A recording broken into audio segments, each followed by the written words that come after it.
Okay, what you're looking at here is the head of the steer.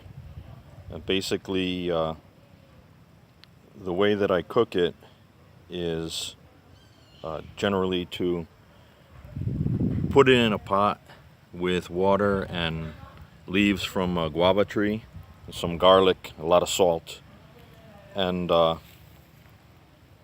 unfortunately, we didn't really come prepared for, even though we knew we were going to be taking the cow. And so this was the biggest pot we had.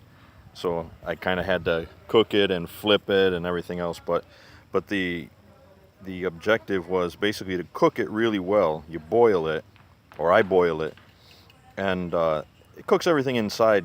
So then after that, I throw it on the grill, and it gives it the good flavor and makes it really, really tasty.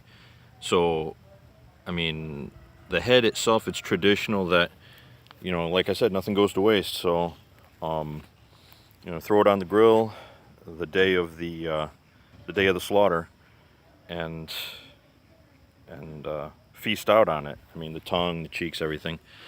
And yeah, so this thing now, it's been cooking over several hours, boiling in the water. And the next step will be to, like I said, go ahead and throw it on the grill and dig into it.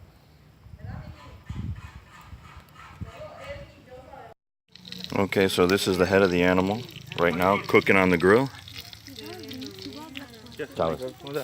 Yeah.